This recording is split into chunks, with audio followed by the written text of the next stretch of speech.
যে মার্কিনীদের সাথে একটা চুক্তি হয়েছে, এবং এটা নিয়ে পার্লামেন্টে কেউ কোনো কথা বলে নাই, সরকারি দল না বিরোধী দল না, একমাত্র রুমিন ফারহানা বলেছে। দেখেন দুর্ভাগ্যের বিষয় যে এই চুক্তিটা হয়েছে নির্বাচনের 3 দিন আগে, এবং সরকারের যে এখন পররাষ্ট্রমন্ত্রী তখন ছিল নিরাপত্তা উপদেষ্টা, তিনি বলেছেন যে এই চুক্তির সময় বিএনপি এবং জামাতের সঙ্গে আলোচনা হয়েছে।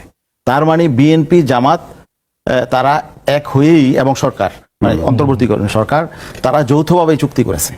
এখন যেই ব্যাপারে সরকারি দল বিরোধী দল এক হয়ে এই কাজ করে, তখন এই পার্লামেন্টে তারা কথা বলবে কেন? এই চুক্তি অবশ্যই আমাদের রাষ্ট্রবিরোধী এবং আমাদের ভয়ঙ্কর চুক্তি।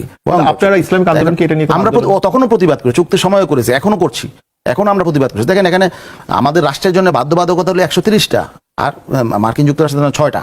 কত ভয়ঙ্কর বিষয় যে আমরা ইচ্ছা করলে প্রণোদনা রাষ্ট্র দিতে পারবে না, মানে কোনো ভর্তুকি দিতে পারবে না তাদের অনুমতি ছাড়া। এরকম আরো অসংখ্য বিষয় আছে। কাদের সাথে আমরা চুক্তি করব সেটাও তাদের সাজেশন করতে হবে। তা এখন আমাদের এই রাষ্ট্রের স্বাধীনতা সক্রিয় থাকে কোথায়? স্বাধীনতা মানে এটা মানে হুমকির হলো। এখন এইটা খুব গুরুত্বপূর্ণ হয়ে উঠবে নাকি জুলাই সনদ সংস্কার? এখন জুলাই সনদের ব্যাপারেও এখন যেটা হচ্ছে যে আপনি বললেন যে কি বলে আন্দোলন নিয়ে মাঠে আসছে।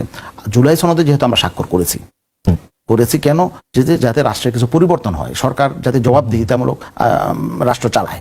কিন্তু আমরা দেখছি যে জবাবদিহিতার জায়গাগুলো থেকে এই বর্তমান সরকার পাশ কাটিয়ে গেছে। আপনারা মনে করেন যে বর্তমান সরকার সনদে থাকছেন না? না, সনদে যেই বিষয়গুলো তাদের ফেভারে, রাষ্ট্র পরিচালনার ক্ষেত্রে তাদের সেখানে কোনো সমস্যা হবে না, তাদের সেগুলো কিন্তু তারা অলরেডি সেই পক্ষে তারা পাশ করিয়ে নিয়েছে। প্রায় 95টার মতো, 95 কেন আরো বেশি পাশ করিয়ে নিয়েছে। কিন্তু যেখানে মানে জবাবদিহিতার যেখানে 16টা তারা যেই বিষয়গুলো স্বৈরতন্ত্র উৎপাদন করে সেখানে কিন্তু সেই বিষয়গুলো তারা রেখে দিয়েছে, তাই না?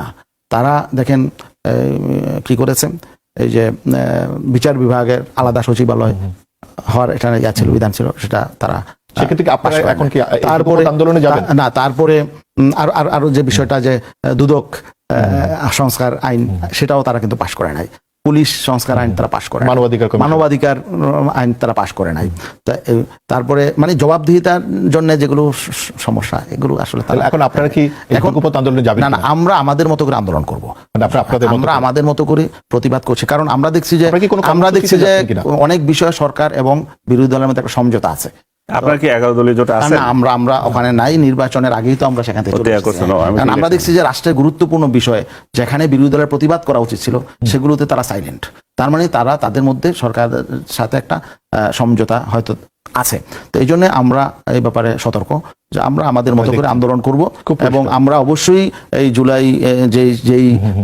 জুলাই বিপ্লব হয়েছে বা অভ্যুত্থান যেটাই বলেন, যে আকাঙ্ক্ষা নিয়ে সেটা হয়েছে, সে আকাঙ্ক্ষা যদি বাস্তবায়ন না হয় তাহলে তো দেখা যাবে আবার সেই স্বৈরতন্ত্র প্রতিষ্ঠা হবে, কর্তৃত্ববাদী শাসন প্রতিষ্ঠা হবে আমাদের। আপনাকে অনেক